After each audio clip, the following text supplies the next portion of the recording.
ஓய்வு நாள் நல்ல நாள் மகிமையின் கன நாள்.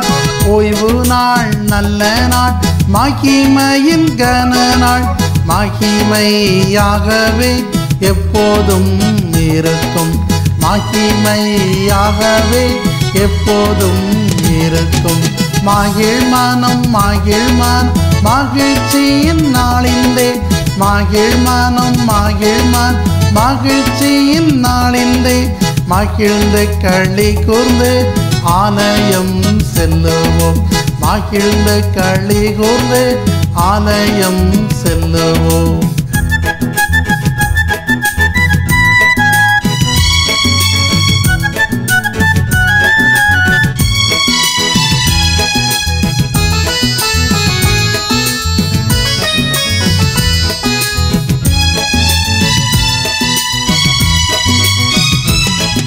மகிழ் மனம் மகிழ் மனம் மகிழ்ச்சியின் நாளிலே.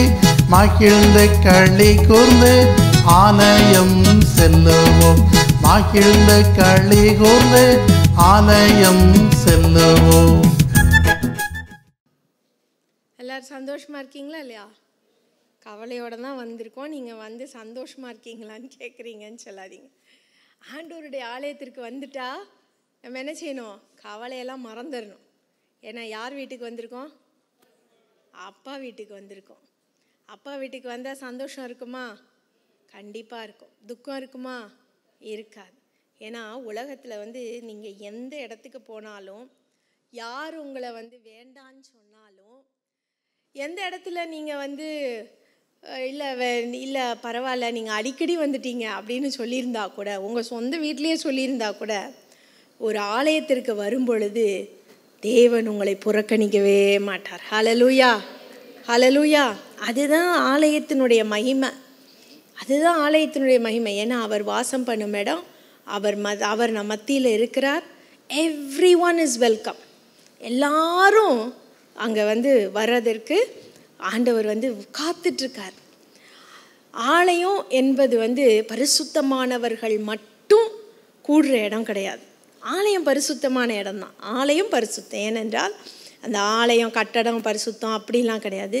அங்கே வாசம் பண்ணுகிற தேவன் பரிசுத்தமானவர். அதனால ஆலயம் பரிசுத்தமானது. ஆனால் உள்ளே யார் தெரியுமா வரலாம்? பாவி வரலாம், கள்ளன் வரலாம், குற்றம் பண்ணுறவன் வரலாம், கொலகாரன் வரலாம், எவன் வேணாலும் வரலாம். அதுதான் ஆண்டவருடைய ஆலயத்தினுடைய மகிமை. மகிமை. உலகத்தில் எங்கே நீங்கள் தள்ளப்பட்டு இருந்தாலும் ஒரு ஆலயம் உங்களை வந்து அரவணைத்து உங்களை அழைத்து கொள்ளும். அதுதான் ஆண்டவர் வாசம் பண்ணும் இடம். சரி, இன்றைக்கு நம்ம பிரசங்கத்திற்குள்ளே போக போகிறோம்.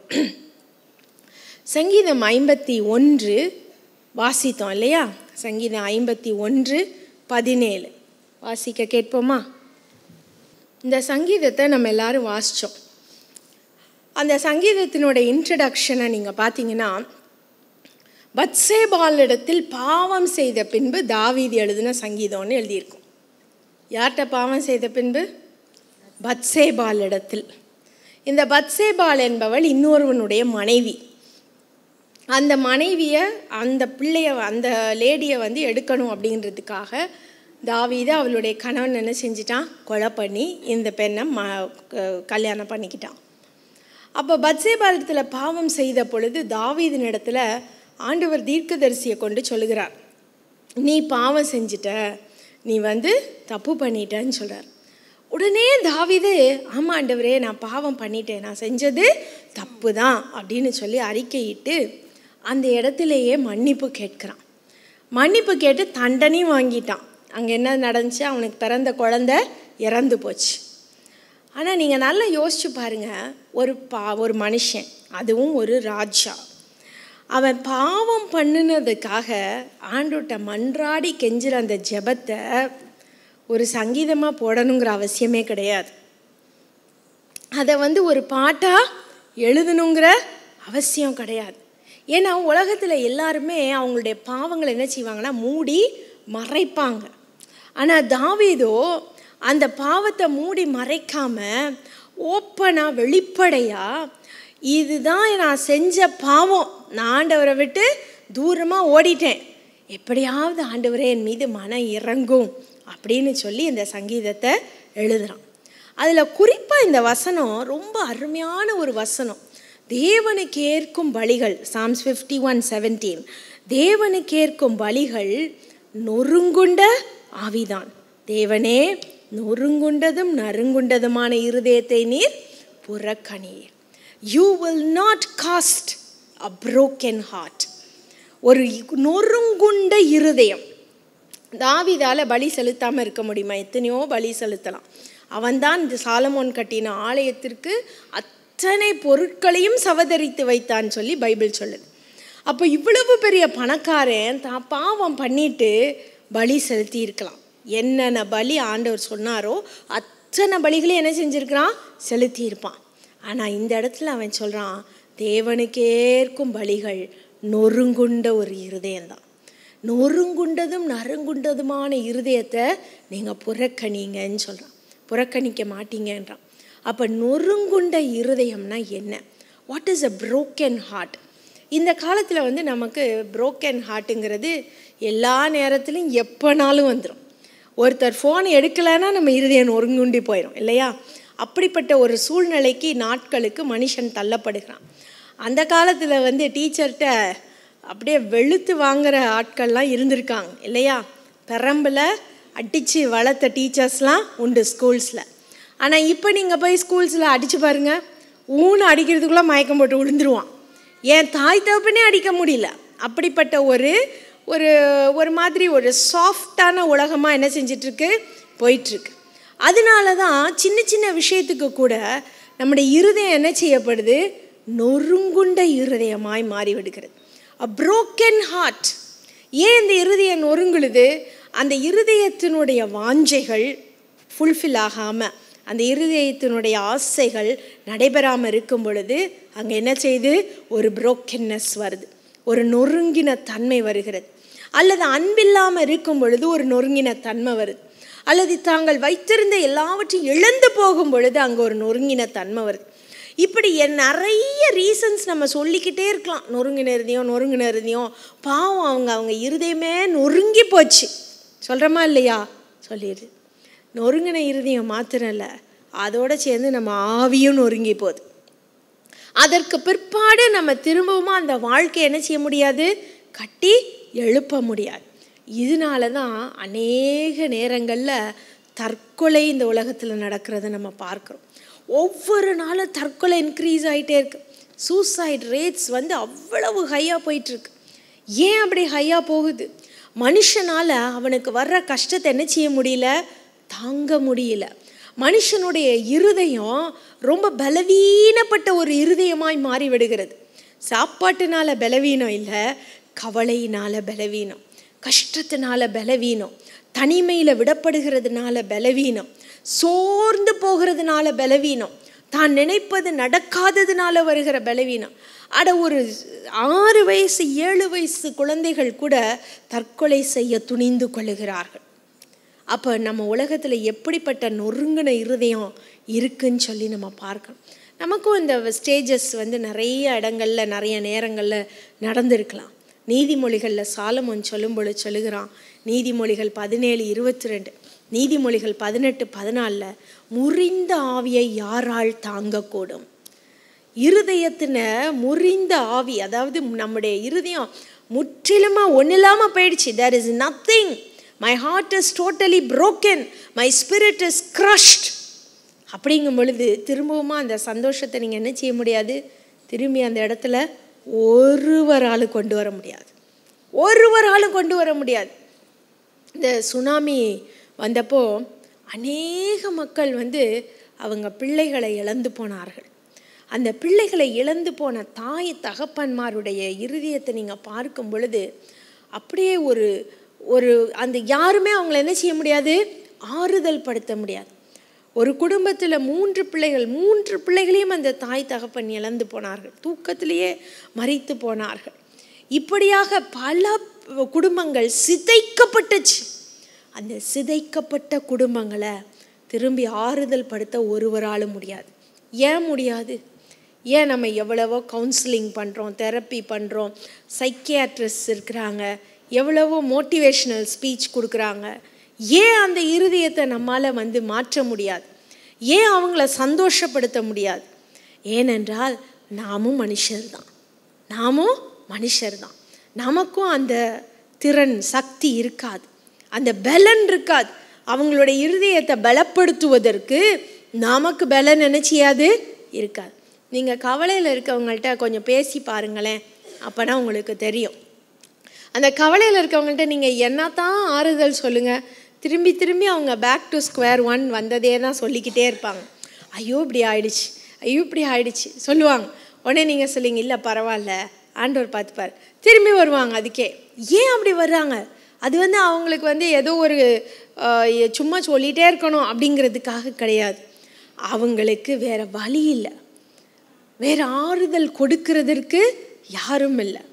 அவங்களுடைய இருதயத்தை தூக்கி கட்டி எழுப்புறதற்கு, அந்த காயத்தை ஆற்றுவதற்கு ஒருவரும் இல்லை. அதனால தான் இங்கே தாவீது சொல்கிறான், நீர் ஒருவர் தான் அந்த இருதயத்தை புறக்கணிக்க மாட்டீர். ஹல்லேலூயா. நொறுங்குண்ட இருதயத்தை, you will not despise a broken heart, you will bind up their wounds, அவர்களுக்கு காயம் கட்டுவீர் அப்படின்னு சொல்கிறான். அப்போ இந்த நொறுங்குண்ட இருதயத்தை ஆண்டவர் என்ன செய்கிறாரு? நீங்கள் முதல்ல ஒன்று தெரிஞ்சுக்கணும். பைபிள் சொல்லுது, நறுங்குண்ட இருதயம் உள்ளவர்களிடத்தில் அவர் வாசம் பண்ணுகிறார். ஹல்லேலூயா. வாசம் பண்ணுகிறார். He lives with the broken hearted. He dwells with the broken hearted. ஏசாயா 57 அதிகாரத்தில் 15 வசனம். ஏசாயா 57:15 வாசிங்க. நித்திய வாசியும் பரிசுத்தர் என்கிற நாமம் உள்ளவராகிய மகத்துவம் உன்னதமானவர் சொல்லுகிறார், உன்னதத்திலும் பரிசுத்த ஸ்தலத்திலும் வாசம் பண்ணுகிற நான் பணிந்தவர்களின் ஆவியை உயிர்ப்பிக்கிறதற்கும் நொறுங்கினவர்களின் இருதயத்தை உயிர்ப்பிக்கிறதற்கும் நொறுங்குண்டு பணிந்த ஆவி உள்ளவர்களிடத்தில் வாசம் பண்ணுகிறேன். நொறுங்குண்ட பணிந்த ஆவிகளிடத்தில் என்ன செய்றாராம்? வாசம் பண்ணுகிறார். சங்கீதம் 34:18 வாசிங்க.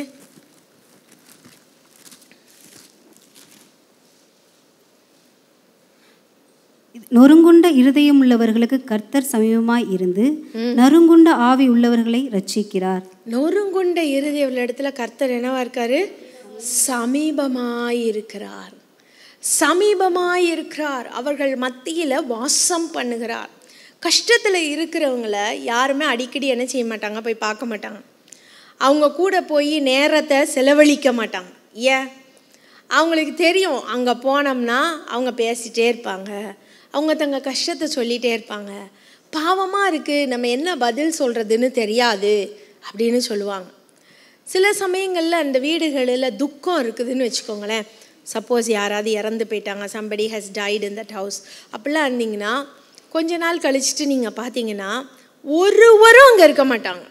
யார் இருக்க மாட்டாங்க? ஒருவரும் இருக்க மாட்டாங்க. ஏன்? அவரவர் வேலையை பார்த்துட்டு போயிடுவாங்க. ஃபோன் பண்ணி விசாரிக்கிறதுக்கு கூட நிறைய பேர் தயங்குவாங்க. என்ன சொல்லுவாங்க? அவங்கள விசாரித்தா அந்த பழைய நினைவுகள் அவர்களுக்கு வந்துடும், பழைய கஷ்டங்கள் கண்ணீர் வந்துடும் அவங்களுக்கு. நம்ம ஏன் அதை போட்டு அவங்களுக்கு திருப்பி கிளப்பி விடுவானே அப்படின்னு சொல்லுவாங்க. இதுதான் மனுஷனுடைய இயல்பு. அவங்களையும் தப்புன்னு நம்ம சொல்ல முடியாது. ஏன்னா நம்மளால் என்ன செய்ய முடியாது? அவங்கள ஆறுதல் படுத்த முடியாது. ஆனால் இங்கே ஆண்டவர் என்ன சொல்கிறாரு தெரியுமா? பணிந்து நொறுங்குண்டு ஆவியுள்ளவர்களிடத்துல வாசம் பண்ணுகிறேன் அப்படிங்கிறார். I am dwelling with such people, broken hearted, இருதயம் நொறுங்குண்டவர்களிடத்துல நான் வாசம் பண்ணுகிறேன். அப்போ உங்கள் இருதயம் கஷ்டப்படும் பொழுது, உங்கள் இருதயம் நொறுங்கி போகும் பொழுது ஒன்று மட்டும் கேரண்டி, இந்த உலகத்தில் கர்த்தர் உங்களோடு கூட வாசம் பண்ணுகிறார். ஹல்லேலூயா. அவர் உங்களுக்கு சமீபமாயிருக்கிறார். அதனால தான் சங்கீதக்காரன் சொல்கிறான், ஆண்டவரே என் இருதயம் தப்பு பண்ணிருச்சு. ஷுர், எல்லாரும் என்னை பார்த்து ராஜா தப்பு பண்ணிட்டாரு அப்படின்னு ஒரு சிலர் சொல்லியிருப்பான்.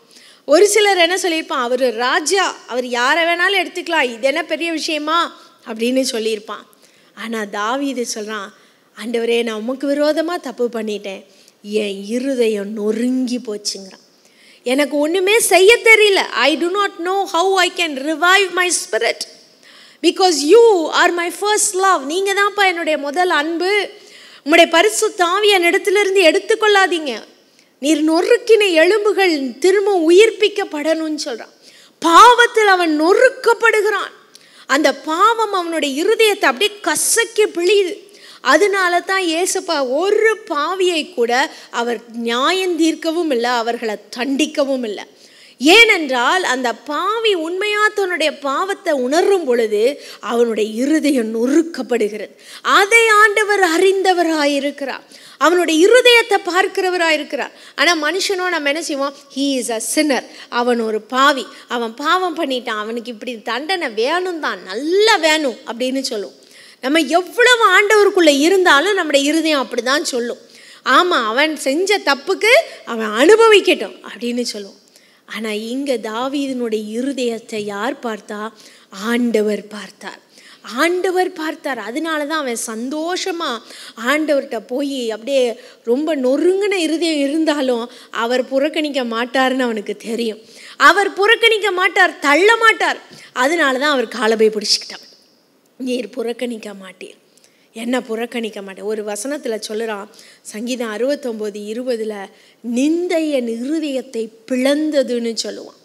நிந்தை எங்கே பார்த்தாலும் எல்லாரும் என்னை என்ன செய்கிறாங்க, நிந்தையாக பேசுகிறாங்க, சர்காஸ்டிக்காக பேசுகிறாங்க, கிண்டல் பண்ணுறாங்க.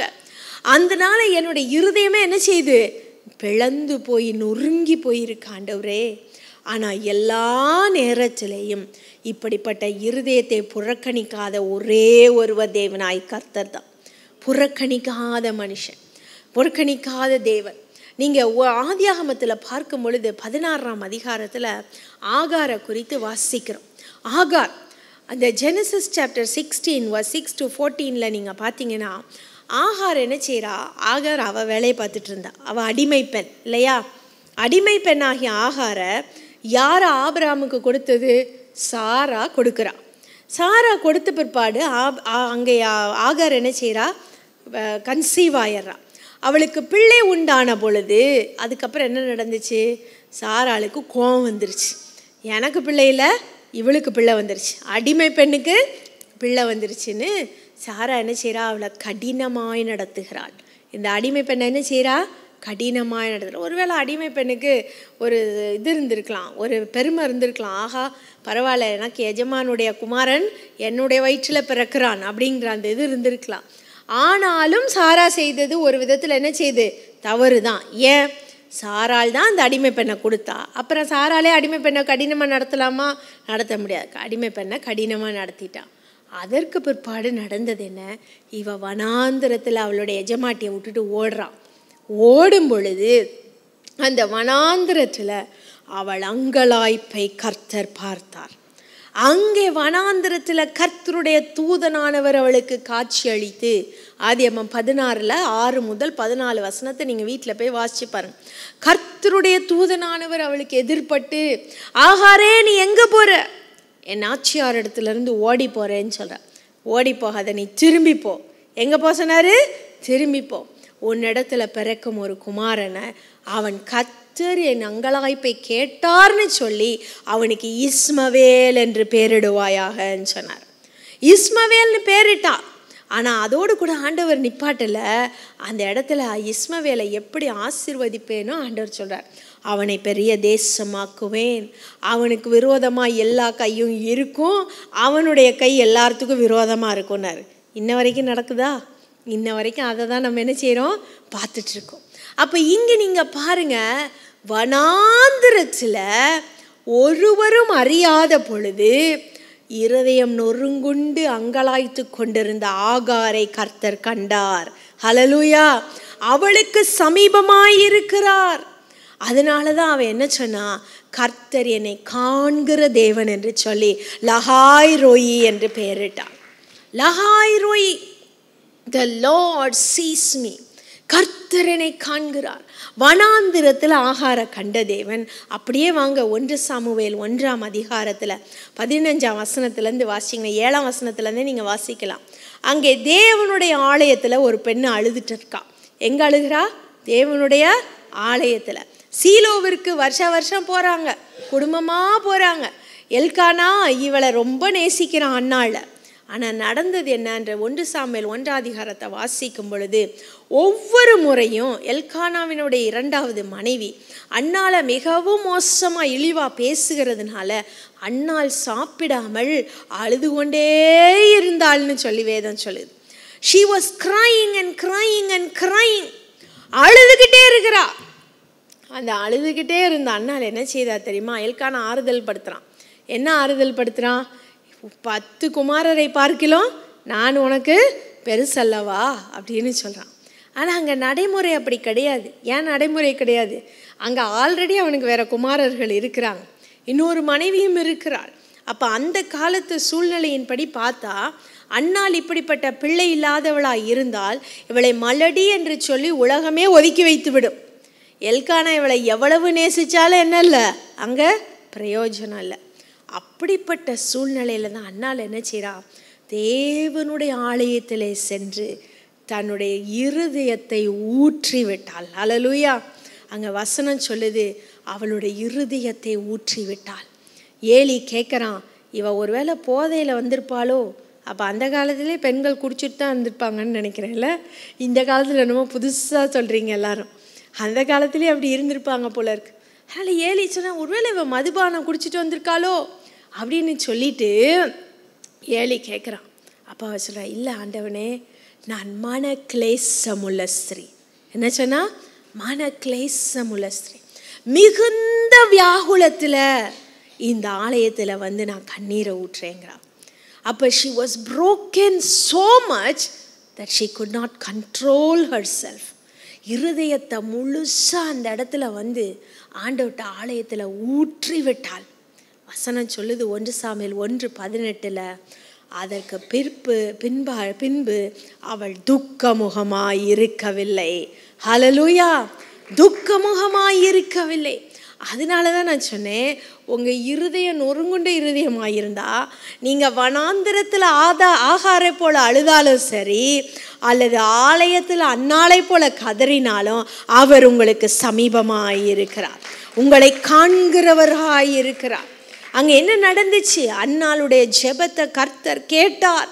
அன்னைக்கு ஆலயத்தில் அவள் வடித்த கண்ணீரை கேட்டார். அவளுக்கு ஒரு குமாரனாகிய சாமுவேலை மாத்திரம் கொடுக்கல, அவளுக்கு 5 குமாரர்களை கொடுத்தார். அது மாத்திரமல்ல, அந்த சாமுவேலின் மீது இருந்த அபிஷேகம் எப்படிப்பட்ட அபிஷேகம்! அவன் ஒரு பிரதான ஆசாரியனாக இருந்தான், அவன் ஒரு தீர்க்கதரிசியாக இருந்தான், அவன் ராஜாக்களை அபிஷேகம் பண்ணுகிற நியாயாதிபதியாகவும் இருந்தான். எல்கானாவிற்கு இருந்த அத்தனை குமாரர்களுக்கும் இல்லாத ஒரு ஆசீர்வாதத்தை ஆண்டவர் அன்னாளின் குமாரனாகிய சாமுவேலுக்கு கொடுத்தார். அப்போ இருதயம் நொறுங்குண்டவர்களை அவர் பார்க்கிறாரா, பார்க்கலையா?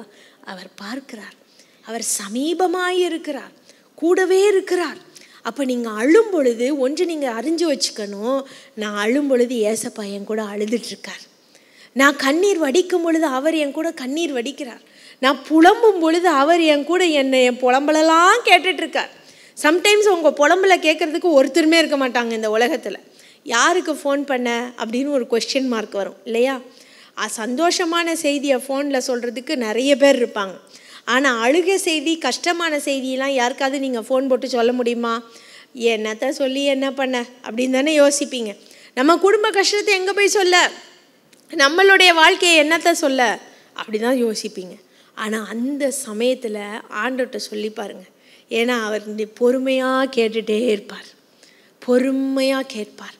அவர் புறக்கணிக்கவே மாட்டார், தள்ளவே மாட்டார். அதனால தான் சொல்கிறாரு, நொறுங்குண்ட இருதயம் அவர் நான் கேட்பேன்னு மட்டும் சொல்ல, நான் வாசம் பண்ணுகிறேன் அவர்களோடன்ட்டார். I am always there with them. என் பக்கத்திலேயே இருக்கிறார், என் கூடவே இருக்கிறார். நான் புலம்பல், நான் அழுக, நான் திட்டுறது, நான் கோவப்படுறது எல்லாத்தையும் அவர் கேட்டுட்ருக்கார். தாவீது அதனால தான் அப்படி சங்கீதத்தை எழுதுகிறான். நீங்கள் சங்கீதத்தில் பார்த்தீங்கன்னா பாசிட்டிவும் நிறையா இருக்கும், நெகட்டிவும் நிறையா இருக்கும். அவன் ஆண்டவர்கிட்டயே எல்லாத்தையும் சபிப்பான், ஆண்டவர்கிட்டயே புலம்புவான், ஆண்டவர்கிட்டயே திட்டுவான், ஆண்டவர்கிட்டயே கோபப்படுவான். ஏன் இவ்வளவு நாள் என்னை பார்க்கலாம் ஆண்டவரே அப்படின்னு கேட்பான். தமிழில் நமக்கு ரொம்ப அழகாக ரிஃபைண்டாக நம்ம எழுதுகிறோம், ரிஃபைன் லாங்குவேஜில் படிக்கிறோம் சங்கீதத்தை. ஆனால் நீங்கள் சாதாரணமாக யோசிச்சு பாருங்களேன், ஆண்டவரே நான் எவ்வளவு நாள் அழுதுட்ருக்கேன் நீங்கள் கேட்குறீங்களா? ஒரு சங்கீதத்தில் சொல்கிறேன், இன்னொரு சங்கீதத்தில் சொல்கிறான், என் கண்கள் உம்மை நோக்கி பார்த்து பார்த்து பூத்து போயிடுச்சு. அப்படியா நம்ம ஆக்சுவலி சொல்லியிருப்போம்? என்ன சொல்லுவோம்? உம்மை தேடி தேடி எத்தனை நாள் ஆச்சு, என் கண்ணே பூத்து போகிற நிலைமைக்கு நான் உம்மை தேடிட்டு இருக்கேன். சொல்லுவோமா சொல்ல மாட்டோமா? சொல்லுவோம். அப்படி தான் சங்கீதக்காரன் சொன்னேன். ஏன்னா அவனுக்கு தெரியும் தேவன் பக்கத்திலேயே இருக்கிறார், தன்னிடத்தில் வாசம் பண்ணுகிறார். இதை விட அருமையான காரியம் என்னென்னா, அவர் என்ன சொல்கிறாரு, ஆண்டவர் சொல்கிறாரு, வாசம் பண்ணுறேன்னா நீ என்னை பார்ப்ப, நான் உன்னுடைய புலம்பலையும் உன்னுடைய அழுகையும் நான் கேட்பேங்கிறார். I will listen to your cry. I will see how you're crying. அவர் உடனே தப்பிச்சு ஓடி போகிற மனுஷன் கிடையாது. எப்பா விட்டா போதும், அங்கே இருந்தால் நமக்கும் பைத்தியம் முடிச்சிடும் போல இருக்கு அப்படின்னு சொல்கிற மக்கள் இருக்காங்க இல்லையா? ஆனால் ஆண்டவர் அப்படி கிடையாது. யோபுவின் புஸ்தகத்தை எடுங்களேன். யோபு அருமையாக பல காரியங்களை யோபுவின் புஸ்தகத்தில் நம்ம படிக்கும் பொழுது பல காரியங்களை நம்ம கற்றுக்கொள்ள முடியும். யோபுவில் 9ஆம் அதிகாரத்தில் 11ஆம் வசனத்தில் யோபு என்ன சொல்கிறான்னு பார்ப்போம். யோபு 9:11. யோபு 9:11. இதோ அவர் என் அருகில் போகிறார், நான் அவரை காணேன். அவர் கடந்து போகிறார், நான் அவரை அறியேன். யோபு ஒரு சன்மார்க்கன், யோபு ஒரு நீதிமான், ஆண்டவரை பின்பற்றினவன். அப்போ பிசாசு என்ன செய்யறான்? ஆண்டவர்கிட்ட போய் சேலஞ்ச் பண்ணுறான். என்ன சேலஞ்ச் பண்ணான்? அவனை நீங்கள் எப்படியெல்லாம் கஷ்டப்படுத்தணுமோ கஷ்டப்படுத்திங்க, அவன் உண்மை மறுதளித்து உண்மை விட்டு போயிடுவான். ஆனால் யோபு போனானா? இல்லை, எல்லாத்தையும் இழந்துட்டான். ஒரே நாளில் என்ன செஞ்சிட்டான்? எல்லாத்தையும் இழந்துட்டான். யோபுனுடைய கதையெல்லாம் நம்ம ஒரு ஸ்டோரின்னு நினைக்கக்கூடாது. இட் இஸ் ஹிஸ்ட்ரி, அது ஒரு சரித்திரம். யோபாப் என்று ஏசாவின் வம்சத்திலே ஒரு ராஜா காணப்பட்டான்னு சொல்லி சரித்திரம் சொல்லுகிறது. அரபு நாடுகளில் அந்த சரித்திரம் இன்னும் உண்டு. அதனால யோபு உண்மையாகவே பைபிளில் இருக்கிறபடி வாழ்ந்திருக்கிறான். மோசே அவனுடைய யோபு வாழ்ந்த இடத்திற்கு அருகாமையிலே மீதியான் தேசத்தில் இருந்த பொழுது அவன் யோபுவை சந்தித்து யோபுனுடைய சரித்திரத்தை பற்றி எழுதுகிறாங்க. மோசே எழுதினதாக தான் யூதர்கள் கருதுகிறார்கள். அப்போ இந்த யோபுனுடைய ஸ்டோரியை பார்க்கும் பொழுது அங்கே என்ன நடக்குது? ஒரே நாளில் எல்லாத்தையும் இழந்துட்டான். சபேயர், கல்தேயர் எல்லாரும் எல்லாத்தையும் எடுத்து போயிட்டாங்க. பிள்ளைகளும் செத்து போச்சு. அப்போ எல்லாரும் என்ன சொல்கிறாங்க? நீ ஆண்டவரால் தண்டிக்கப்படுகிறவன் என்று சொல்லுகிறார். You are being punished by God என்று சொல்லுகிறார். அப்போ அந்த காரியத்தை அவனால் ஏற்றுக்கொள்ள முடியல. அவன் ஆண்டவரை மறுதளிக்கல, ஆனால் அவனுக்கு ஒரு ஆன்சர் தேவைப்பட்டுச்சு, ஒரு கிளாரிஃபிகேஷன் தேவைப்பட்டுச்சு. ஆண்டவரே நீங்கள் என்ன பனிஷ் பண்ணல தானே அப்படிங்கிற ஒரு கிளாரிஃபிகேஷன் தேவைப்பட்டுச்சு. அப்போ அதில் தான் அவன் சொல்கிறான், நான் அவரை தேடுறேன், அவரை காணோம், அவர் எனக்கு பதில் கொடுக்கலையே, நான் அவர்கிட்ட கேட்டுட்ருக்கேனே, அவர் ஒரு நாளும் இப்படி இருக்க மாட்டாரே அப்படின்னு சொல்கிறான். அதுக்கப்புறம் நீங்கள் பார்த்தீங்கன்னா யோபு 16:16 சொல்கிறான், அழுகையினால் என் முகமே என்ன ஆயிடுச்சான்? அழுக்கடைஞ்சு போயிடுச்சுங்கிறான். அழுக்கடைஞ்சு போயிட்டு ஆக்சுவலி அங்கே எப்படி இருந்திருப்பான் யோபு? உடம்பு ஃபுல்லாக பருக்கள், எல்லாவற்றையும் இழந்து போயிருப்பான். நீங்கள் அநேக நேரங்களில் இந்த ஸ்கின் டிசீஸ் இருக்கிறவங்கள நீங்கள் பார்த்தீங்கன்னா ரொம்ப பரிதாபமாக இருக்கும். அவளுடைய வாழ்க்கையை நம்ம பார்க்கும் பொழுது ரொம்ப பரிதாபம். எல்லாத்தையும் அப்படியே போட்டு சொரண்டிகிட்டே இருக்கிற நிலமை வரும் சிலருக்கு. கொடூரமான ஒரு வியாதி. அப்போ அந்த வியாதி மாதிரி யோபுக்கு உடம்பெல்லாம் பருக்கள் இருந்தும் அந்த நேரத்துலையும் அவன் மாம்ச பிரகாரமாக அவன் அவ்வளோ பலவீனப்பட்டிருந்தாலும் அவன் என்ன சொல்கிறான்? அந்த இதுலேயும் நான் அழுது அழுது அழுது அழுது என்னுடைய முகமே என்ன ஆயிடுச்சு? கருவழிஞ்சு போச்சு. அழுதுட்டு வெளியில் வந்தீங்கன்னா எல்லாத்துக்கும் நல்லா தெரியும். அதுவும் ஒரு சில வீடுகளில் உடனே கண்டுபிடிச்சிடுவாங்க இல்லையா? உடனே கண்டுபிடிச்சிடுவாங்க. அப்படி ஒரு சிலர் பார்த்துட்டு பாராத மாதிரி இருக்கிறவங்களும் இருக்கிறாங்க. ஆனால் நீங்கள் ஒரு மனுஷனை பார்த்தாலே தெரியும், ஒரு மனுஷியை பார்த்தாலே தெரியும் அவங்க கண்ணீர் வடிச்சிட்டு வந்திருக்காங்க. ஆனால் யோபு என்ன சொல்கிறான்? அழுது அழுது என் முகமே கருவழிஞ்சு அழுக்கடைந்து போயிடுச்சுங்கிறான். இப்படிப்பட்ட சூழ்நிலையில் இருந்த யோபுக்கு ஒரே ஒரு நம்பிக்கை தான் இருந்துச்சு. யோபு 19ஆம் அதிகாரம் 25ஆம் வசனத்துலேருந்து 27ஆம் வசனம் வாசி. என் மீட்பர் உயிரோடு இருக்கிறார் என்றும் அவர் கடைசி நாளில் பூமியின் மேல் நிற்பார் என்றும் நான் அறிந்திருக்கிறேன். இந்த என் தோல் முதலானவைகளை அழுகி போன பின்பு நான் என் மாம்சத்தில் இருந்து தேவனை பார்ப்பேன். அவரை நானே பார்ப்பேன், அந்நிய கண்கள் அல்ல, என் கண்களே அவரை காணும். இந்த வாஞ்சையால் என் உள்ளந்திரியங்கள் எனக்குள் சோர்ந்து போகிறது. யோபுவனுடைய வாஞ்சை என்ன? நான் சொன்னேன் இல்லையா, அவன் ஆண்டவரை மறுதலிக்கல. அவன் என்ன கேட்டான்? என்ன கேட்டான்? யோபு மாதிரி கஷ்டத்துலையா நீங்கள்லாம் இருக்கீங்க? அப்புறம் ஏன் இவ்வளவு தியானத்தில் இருக்கீங்க? யோபு என்ன கேட்டான்? ஆண்டவரே, நான் உம்மை பார்க்கணும், எனக்கு ஒரு கிளாரிஃபிகேஷன் வேணும். நீங்கள் தான் நான் துன்மார்க்கேன்னா என்னை எப்படி கஷ்டப்படுத்துறீங்க? அவன் புலம்பல்லாம் ஃபுல்லாக அப்படி தான் இருக்கும். என்ன புலம்பல் இருந்துச்சு? ஆண்டவரே, நான் தப்பு பண்ணல, நீங்கள் எல்லாத்தையும் பார்த்துட்டு தானே இருக்கீங்க. அப்படி தான் புலம்பிகிட்டு இருந்தான். அதனால அவன் சொல்கிறான், நான் உம்மை பார்க்கணும். யோபு 9ஆம் அதிகாரத்தில் சொல்கிறான், நான் எங்கே பார்த்தாலும் தேடினேன்ப்பா, அவரை காணும், அவரை பேச முடியலங்கிறான். ஆனால் யோபு 19ஆம் அதிகாரத்தில் சொல்கிறான், என் மீட்பர் உயிரோடு இருக்கிறார், அந்நிய கண்கள் அல்ல, என் கண்கள் அவரை காணும்னு சொன்னான். இதையெல்லாம் ஆண்டவர் பார்த்துட்டு இருந்தாரா? இதையெல்லாம் ஆண்டவர் பார்த்துட்டு இருந்தாரா? பார்த்துட்டு இருந்தாரா இல்லையா? பார்த்துட்டு இருந்தார். அமைதியாக இருந்தாரா? இருந்தார். அமைதியாக தான் இருந்தார். அப்படி தானே பல சமயங்களில் நீங்கள் யோசிக்கிறீங்க, நான் படுற கஷ்டத்தை எல்லாம் ஆண்டவர் பார்த்துட்டு என்ன செய்கிறாரு? அமைதியாக இருக்கார். அப்புறம் இப்படி நடந்துகிட்டே இருந்துச்சு. திடீர்னு ஒரு நாள் யோபுவை பார்த்தார் ஆண்டவர்.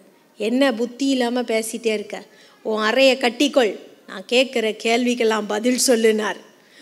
அமைதியாக எல்லாத்தையும் கேட்டான். யோபு 42ஆம் அதிகாரத்தில் வாங்க. யோபு 42:2 சொல்கிறான், தேவரீர் நீர் செய்ய நினைத்தது தடைபடாது. எப்போ இதை சொல்கிறான்?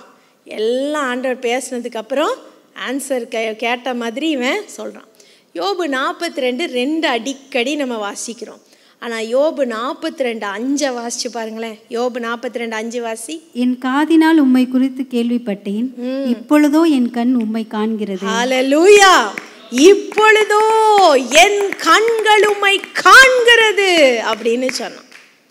அப்ப யோபு இவ்வளவு நாள் ஆண்டவரே, நான் துன்மார்க்கனா, நான் உண்மையாலுமே நீங்க இப்படி என்னை கஷ்டப்படுத்துறீங்களா அப்படின்னு நினைச்சு கேட்கணும்னு நினைச்சான். ஆனால் ஒரே செகண்டில் அவனுக்கு இருந்த நம்பிக்கைக்கெல்லாம் ஒரு முற்றுப்புள்ளி வைக்கும்படியா ஆண்டவர் அவனுக்கு தரிசனமாக இருக்கிறார். அப்போ அவர் யோபுவை மறந்து போனாரா? மறந்து போகலை. அதனால தான் யோபு சொல்கிறான், ஆண்டவரே, நான் இத்தனை நாள் காதில் தான் கேட்டேன், so far I have heard about you but now my eyes are looking at youன்னு சொல்கிறான். உம்மை நான் பார்க்கிறேன்னு சொல்கிறான்.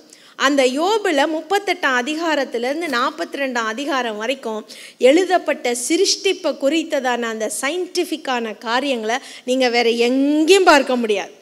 அவ்வளவு அதிகமாக ஆண்டவர் இந்த விஞ்ஞானத்தை குறித்து, அந்த அண்ட சராசரங்களை குறித்து, நட்சத்திரங்களை குறித்து, மிருகங்களை குறித்து, பூமியை குறித்து, ஏன் அந்த அண்டர் கிரவுண்டில் இருந்து மைனிங் பண்ணுறதை கூட யோபிட்ட சொல்கிறார். மழை எங்கேருந்து வருது, இரும்பு எங்கேருந்து வருது, தங்கம் எங்கேருந்து வருது, ஞானம் எங்கேருந்து வருது, கொஸ்டின் ஆஃப்டர் கொஸ்டின். இங்கே யோபு பெரிய லிஸ்ட்டு ரெடி பண்ணி வச்சுருந்துருப்பான் கேள்வி கேட்க. ஆனால் இங்கே ஆண்டவர் அவன்கிட்ட கேள்வி கேட்டார். யோபுக்கு பதில் சொல்ல முடிஞ்சிச்சா? பதில் சொல்ல முடியல.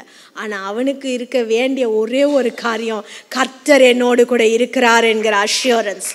அதுதான் அவனுக்கு தேவைப்பட்டுச்சு. ஆண்டவர் அங்கே கொடுத்தாரா? கொடுத்தார். அதற்கு பிற்பாடு தான் அங்கே அவனுக்கு இரட்டிப்பான ஆசீர்வாதம் வருகிறத நம்ம பார்க்குறோம். அதனால் நீங்கள் நறுங்குண்ட இருதயத்தோடு அழும் பொழுது உங்களுக்கு நிச்சயமாக உங்களோடு கூட கர்த்தர் இருக்கிறார். அவர் வாசம் பண்ணுகிறார். நறுங்குண்ட இருதயமானவர்களுக்கு அவர் சமீபமாயிருக்கிறார். இதை ஆண்டவர் பார்க்கிறார். அதனால் இன்றைக்கி சோர்ந்து போகாதீங்க. இங்கே நம்ம எத்தனையோ பேரை குறித்து நம்ம பார்க்குறோம். நொறுங்குண்ட இருதயம் இருக்கிறவங்களிடத்துல சமீபமாக இருக்கிறார். அடுத்தது அவர் கூட இருக்கிறவர் மாத்திரம் அல்ல, அவர் அப்படிப்பட்ட மக்களை உயிர்ப்பிக்கிறவராயிருக்கிறார். He lifts them up. He revives the broken hearted. உயிர்ப்பிக்கிறவரை ரட்சிக்கிறவராயிருக்கிறார். He delivers the broken hearted. அங்கே அதை தான் பார்க்குறோம். ஏசாயா 57:15 அவர்களை உயிர்ப்பிப்பதற்காக அவர்கள் மத்தியில் வாசம் பண்ணுகிறவராயிருக்கிறார். அது மாத்திரம் அல்ல, அடுத்த எத்தனையோ வசனங்களை நீங்கள் வாசிட்டே போகலாம். சங்கீதம் 147:3 வாசிங்களேன். சங்கீதம் 147:3.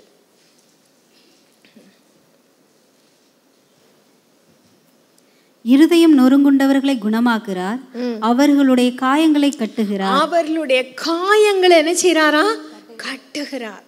மனுஷன் உங்களுக்கு ஆறுதல் சொல்லலாம், ஆனா மனுஷன் உங்க காயத்தை கட்ட முடியுமா? கட்டவே முடியாது. இருதயத்தின் காயத்தை ஒருவரால் என்ன செய்ய முடியாது? கட்டவே முடியாது. ஆனா இங்க ஆண்டவர் சொல்றாரு, I bind up the wounds of the broken hearted. இருதயம் நொறுங்குண்டவர்களுடைய காயங்களை நான் கட்டுறேன்னு சொல்றார்.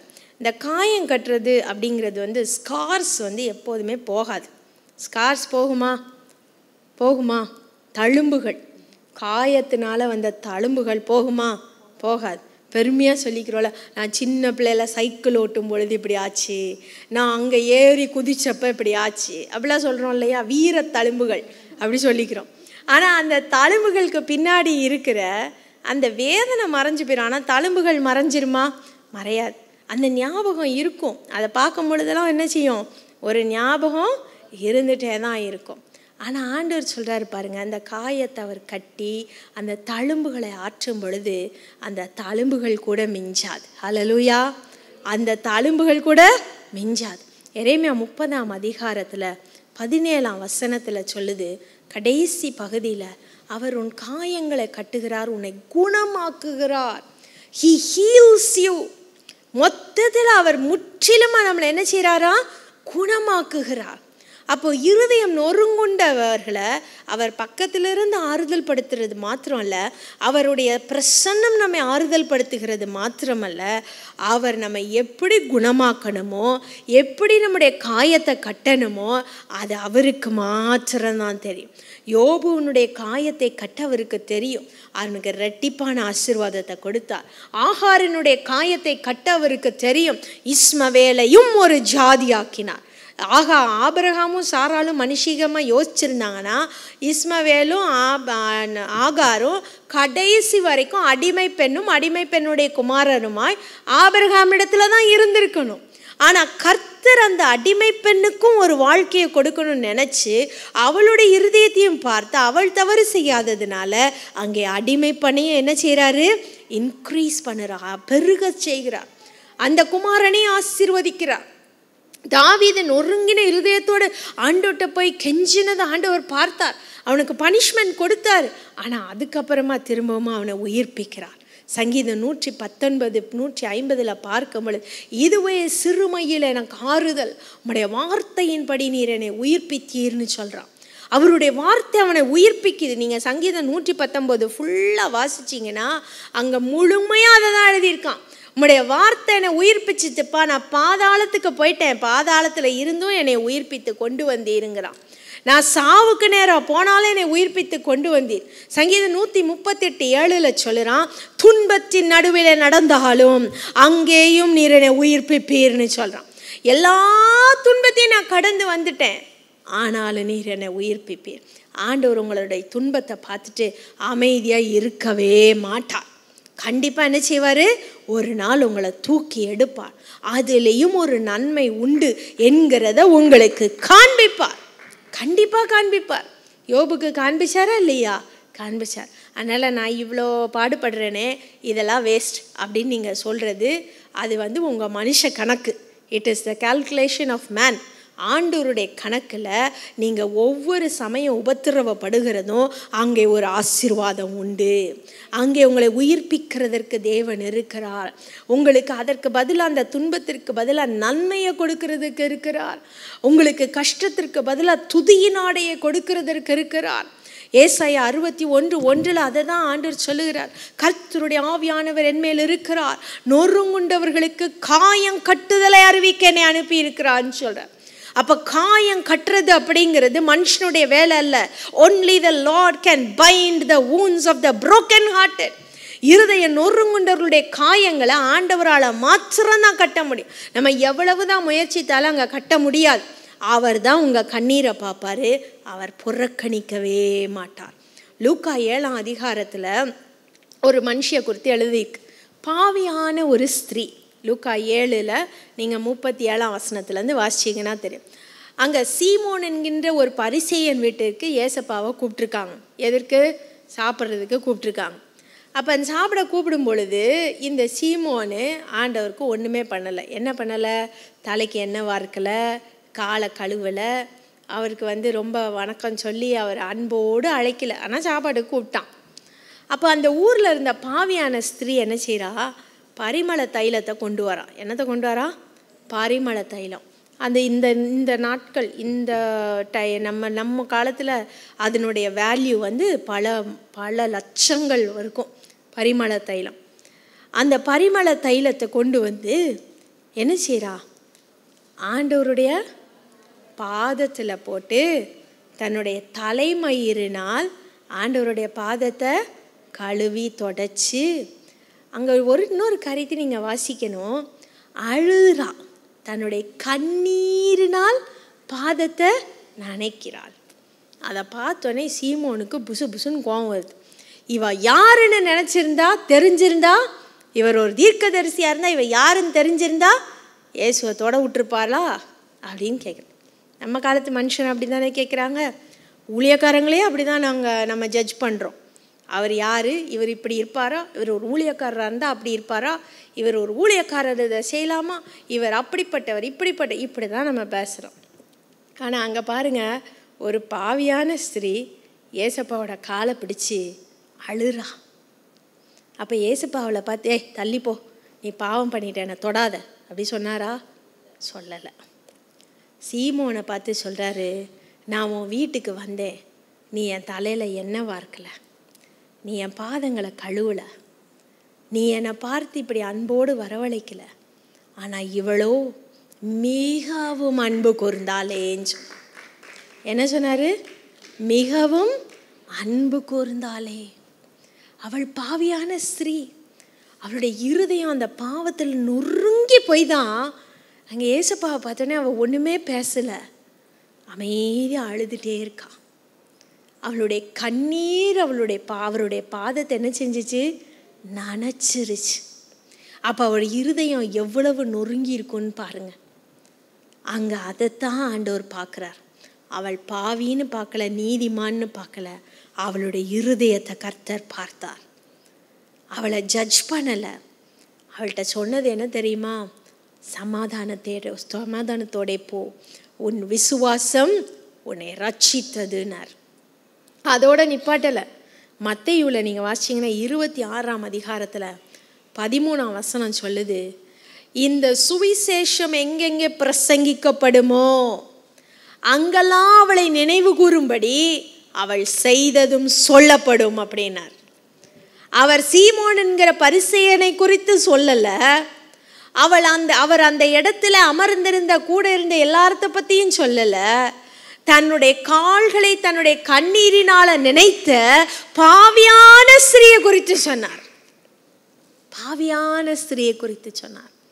அப்போ எவ்வளவு அருமையான ஆண்டவர் பார்த்தீங்களா? நம்முடைய நொறுங்கின இருதயத்தை உயிர்ப்பிக்க அவர் வல்லவர். அவருக்கு தெரியும் எப்படி உயிர்ப்பிக்கணும். அங்கே அந்த பாவியான ஸ்திரீக்கு ஒரு அன்பான வார்த்தை போதும். ஒரு அன்பான வார்த்தை போதும். மகளே, உன் விசுவாசம் உன்னை ரட்சித்தது, சமாதானத்தோட போ அப்படின்னு சொல்கிற அந்த ஒரு வார்த்தை அவளுடைய இருதயத்தை குணமாக்கிருச்சு. அவளுடைய காயத்தை கட்டிருச்சு. யோவான் 12ஆம் அதிகாரத்தில் வாசிச்சிங்கன்னா ஆண்டவருடைய பாதங்களை பரிமள தைலத்தினால் கழுவின ஸ்திரீ இவளேன்னு சொல்லி வரும். அப்போ ஆண்டவர் ஒரு பாவியை இவ்வளவு அக்னாலேஜ் பண்ணுறாருன்னா, பாவம் செய்யாமல் அவருக்கு முன்பதாக நீதிமானாக இருக்கிறவங்கள விட்டுருவாரா? விடவே மாட்டார். நம்மை உயிர்ப்பிக்க அவர் வல்லவராக இருக்கிறார். அதனால் இன்றைக்கி உங்கள் இருதயம் எப்படி சோர்ந்து போயிருந்தாலும் பரவாயில்ல, இருதயம் நொறுங்கி இருந்தாலும் ஆண்டவர்கிட்ட சொல்லுங்கள், ஆண்டவரே நீங்கள் என் பக்கத்தில் தான் இருக்கீங்க. ஹல்லேலூயா, என் பக்கத்தில் தான் இருக்கீங்க. யோபு சொன்னது போல் என் மீட்பர் உயிரோடு இருக்கிறார். அந்நிய கண்களல்ல, என் கண்களே அவரை காணும். கண்டானா? ஆண்டவரே, உம்மை குறித்து நான் இவ்வளோ கேள்விப்பட்டிருக்கேன், ஆனால் இப்பொழுதோ உம்மை காண்றேன் என் கண்ணாலன்னு சொன்னான். அதே நிலைமை ஆண்டவர் உங்களுக்கு தருவார். அப்படித்தான் அநேக மக்கள் ஆண்டவர் ரட்சிக்கிறார். தற்கொலை பண்ண நேரிட்டு ஓடுகிறவர்கள், இயேசுவே அறியாத மக்கள், அவர்களுக்கெல்லாம் ஏசப்பா காட்சி அளிக்கிறாரே. அப்போ உங்களை ஏசப்பாவை அறிஞ்ச பிள்ளைகளை ஆண்டவர் கைவிட்டுருவாரா? கைவிடவே மாட்டார். ஏன் தெரியுமா? இவ்வளவு நம்ம ஒரு கேரண்டியாக ஷியோராக நிச்சயமாக ஆண்டவர் வந்து என்னைய வந்து பார்ப்பார், என்னுடைய நொறுங்கின இருதயத்தை காயத்தை கட்டுவார் அப்படின்னு எப்படி நம்மளால் சொல்ல முடியும்? ஏன்னா ஏசாயா 53 அதிகாரத்தில் நீங்கள் வாசிங்க, 5ஆம் வசனத்தை வாசிக்கும் பொழுது, ஏசாயா 53:5 வாசி. நம்முடைய மீறுதல்களின் நிமித்தம் அவர் காயப்பட்டு, நம்முடைய அக்கிரமங்களின் நிமித்தம் அவர் நொறுக்கப்பட்டார். நம்முடைய அக்கிரமங்களின் நிமித்தம் அவர் நொறுக்கப்பட்டார். அப்ப நம்ம எப்படி இப்ப நொறுக்கப்படுறோமோ அதே நொறுக்குதலை ஏசப்பா சிலுவையில சுமந்தார். 8ஆம் வசனம் வாசி. இடுக்கண்களிலும் நியாய தீர்ப்பிலும் இருந்து அவர் எடுக்கப்பட்டார். அவருடைய வம்சத்தை யாரால் சொல்லி முடியும்? ஜீவன் உள்ளோருடைய தேசத்தில் இருந்து அறுப்புண்டு போனார். என் ஜனத்தின் மீறுதலின் நிமித்தம் அவர் வாதிக்கப்பட்டார். என் ஜனத்தின் மீறுதல் நிமித்தம் அவர் என்ன செஞ்சிட்டாராம்?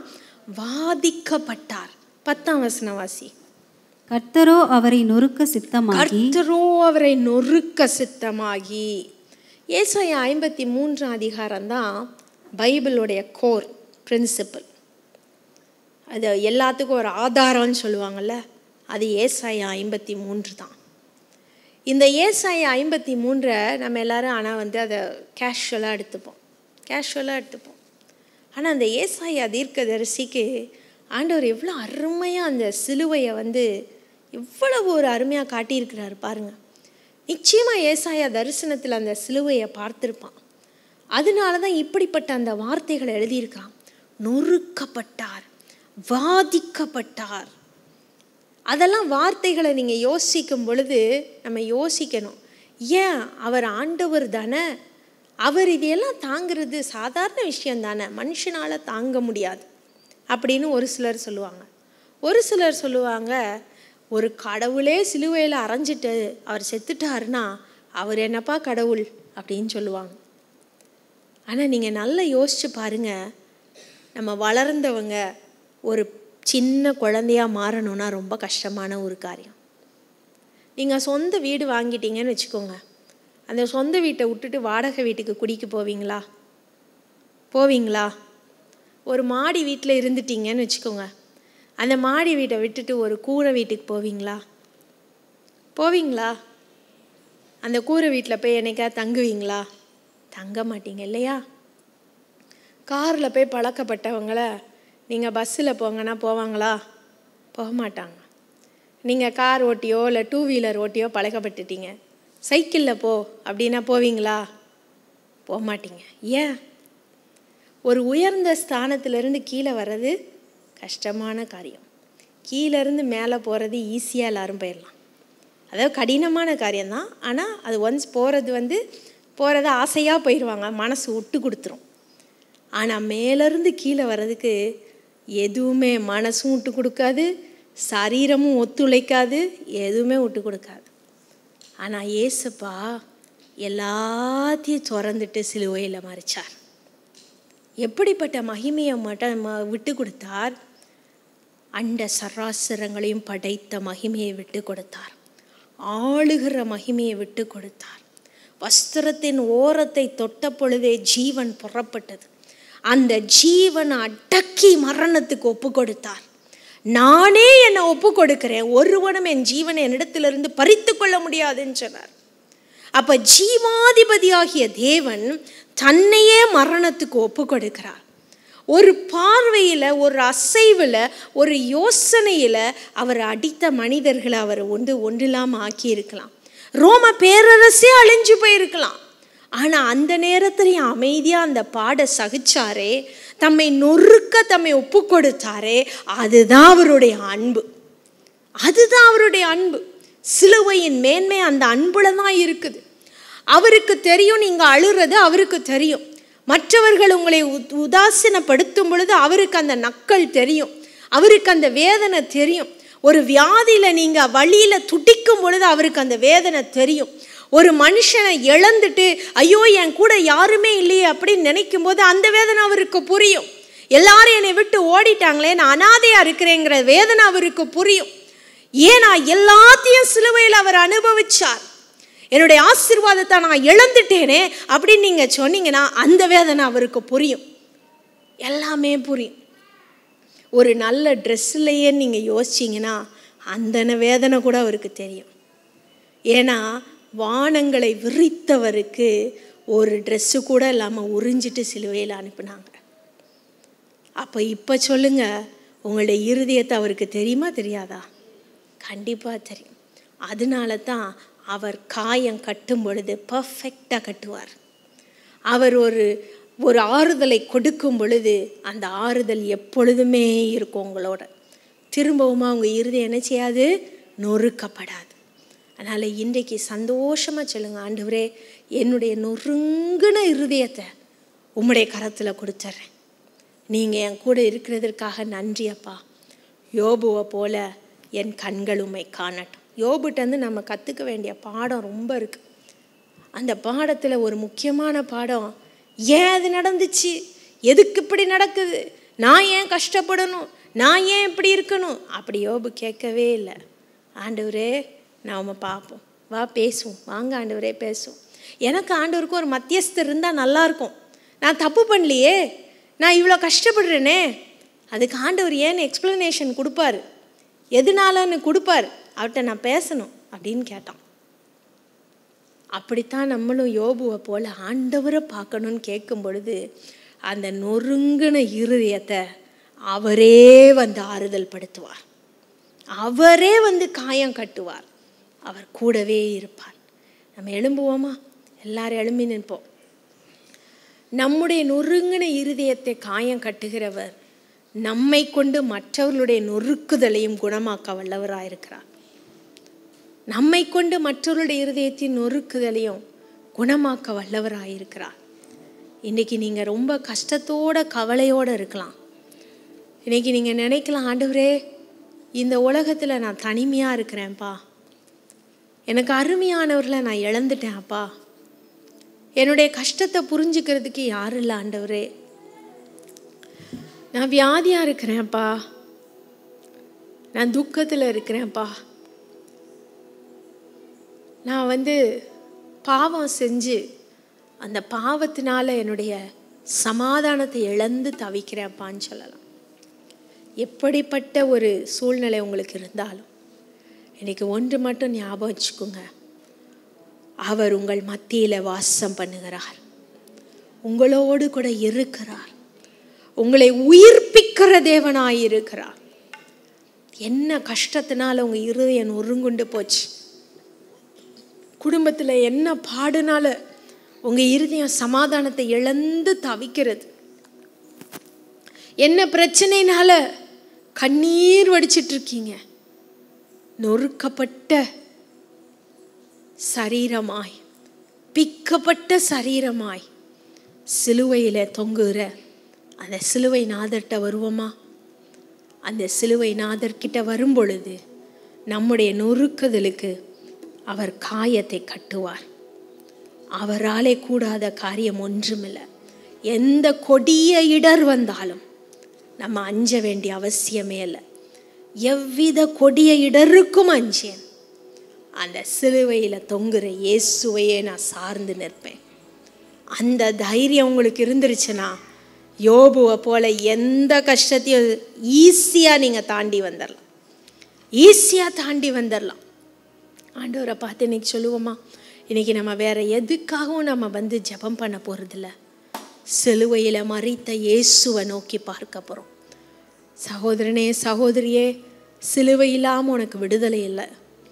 சிலுவையில் நொறுக்கப்பட்ட இயேசு உன் நொறுங்கின இருதயத்தை அறிந்தவராயிருக்கிறார், உன் நொறுங்கின இருதயத்தை அறிந்தவராயிருக்கிறார். இன்றைக்கு அந்த சிலுவையை பார்த்து சொல்லு, ஆண்டவரே எனக்காக நீங்கள் நொறுக்கப்பட்டீங்கப்பா, எனக்காக நீங்கள் கண்ணீர் வடிச்சிங்க ஆண்டவரே, எனக்காக எல்லாத்தையும் இழந்தீங்கப்பா, எனக்காக பிக்கப்பட்டீங்க, எனக்காக பாதிக்கப்பட்டீங்க, என்னைய பார்த்து மோசமாக பேசுறது போல உம்மை பார்த்து பேசினாங்கப்பா, என்னைய பார்த்து ஏளனமா சிரிக்கிறத போல உம்மை பார்த்து சிரிச்சாங்க ஆண்டவரே. இன்றைக்கு என் இருதயத்தை ஆறுதல் படுத்த உமக்கு ஒருவரால மாத்திரம்தான் முடியும்னு சொல்லுங்க. எவ்வித கொடிய இடருக்கும் அஞ்சேன், இயேசுவை சார்ந்து நிற்பேன். எவ்வித கொடிய இடருக்கும் அஞ்சேன், இயேசுவை சார்ந்து நிற்பேன். அவனியில் வியாகுலம் வந்தார், அவரையே நான் அண்டிக் கொண்டார். அவனியில் வியாகுலம் வந்தார், அவரையே நான் அண்டிக் கொண்டார். அலை மிகு மோதிடும் மன்னா, அலை மிகு மோதிடும் மன்னா, ஆறுதல் அளிப்பதை சொன்னார். சிலுவையின் நிழலில் அனுதினம் அடியான் சாய்ந்திலை பாரிடுவேன். எல்லாரும் சேர்ந்து சொல்லுங்க, சிலுவையின் நிழல்ல நான் வந்துட்டேன்ப்பா, நான் இளைப்பாற பாரிடுவேன். சிலுவையின் அன்பில் மறைவில், கிருபையின் இனிய நிழலில், சிலுவையின் அன்பின் மறைவில், கிருபையின் இனிய நிழலில், ஆத்துமனேசரின் அருகில், ஆத்துமனேசரின் அருகில் அடைகிறேன் ஆறுதல் மனதில். சிலுவையின் நிழலில் அனுதினம் அடியான் சாய்ந்திலை பாரிடுவேன். சிலுவையின் நிழலில் அனுதினம் அடியான் சாய்ந்திலை பாரிடுவேன். எவ்வித கொடிய இடருக்கும் அஞ்சேன்னு சொல்லுங்க. என்ன வந்தாலும் பரவாயில்லப்பா, சிலுவையில தொங்கின இயேசு என் கூட இருக்கிறார், அவர் என் கூட இருக்கிறார். அவர் இருக்கும் பொழுது நான் கவலைப்பட போறதே இல்லைன்னு சொல்லுங்க.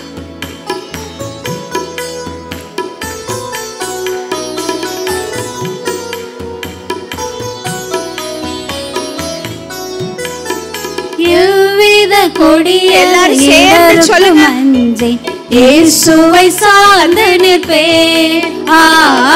எவ்வித கொடிய இடருக்கும் அஞ்சேன், இயேசுவை சார்ந்து நிற்பேன்.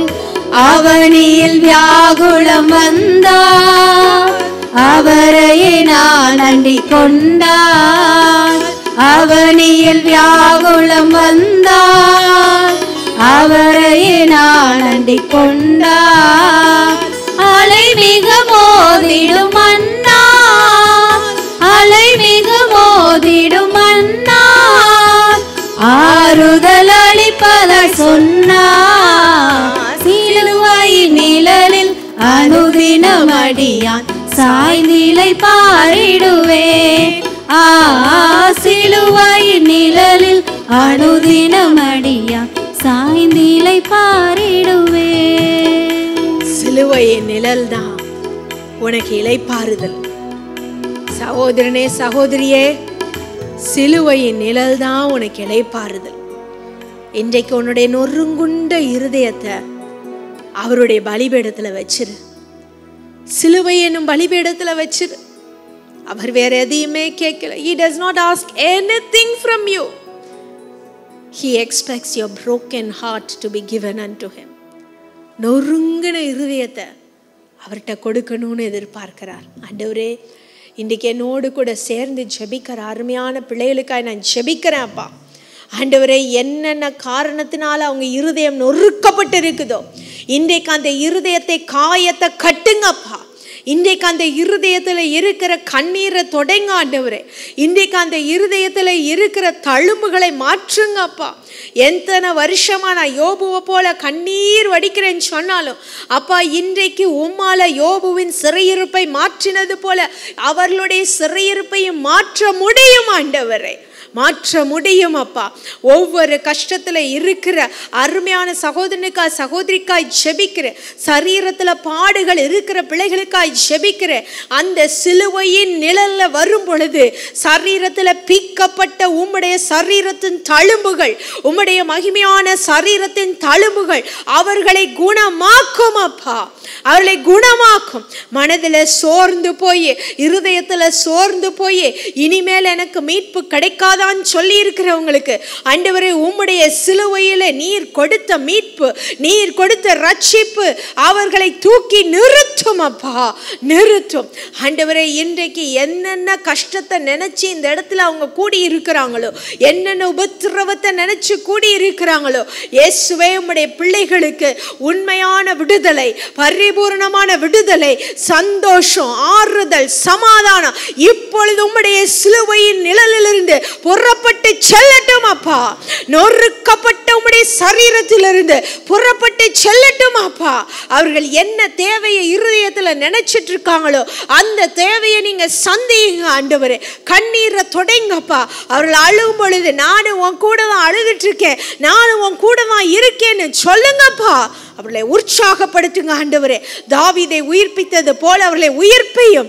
அவருடைய சரீரத்தில் மாத்திரம் அல்ல, அவருடைய ஆவி ஆத்துமாவில் அவர்களை உயிர்ப்பியும் ஆண்டவரே. பாவத்திலிருந்து நான் மீட்கப்பட்டு புது வாழ்க்கை வாழணும்னு சொன்னாங்கன்னா அந்த புது வாழ்க்கையை உடைய பிள்ளைகளுக்கு தாரும் அப்பா. உலகத்தில் நான் யாருமே இல்லை, எங்களுக்கு உதவி பண்ணுகிறதற்கு யாரும் இல்லை, நான் தன்னந்தனியாக விடப்பட்டிருக்கிறேன்னு சொல்றாங்கன்னா அந்த நேரத்தில் உம்முடைய பிள்ளைகளை பார்த்து ஆறுதல் படுத்தும் ஆண்டவரே, ஆறுதல் படுத்தும்.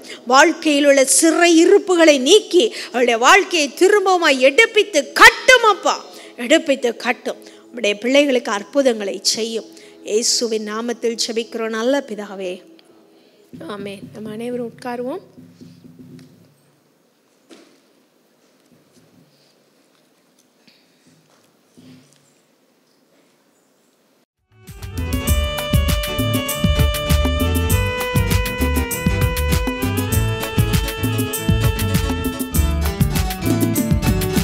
கர்த்தருக்குள் என்றும் இசைந்திருப்போம், அவருக்குள் ஒரே ஆவியாயிருப்போம்.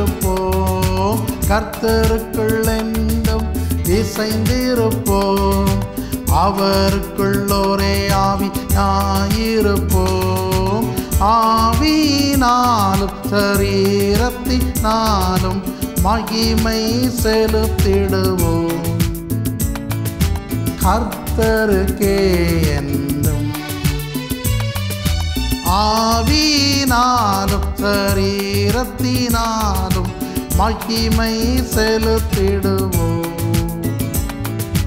கர்த்தருக்கே என்றும். தேவனின் ஆலயமே, பரிசுத்த ஆலயமே, மகிமையின் ஆலயமே, நாமயவாலயமே, தேவனின் ஆலயமே.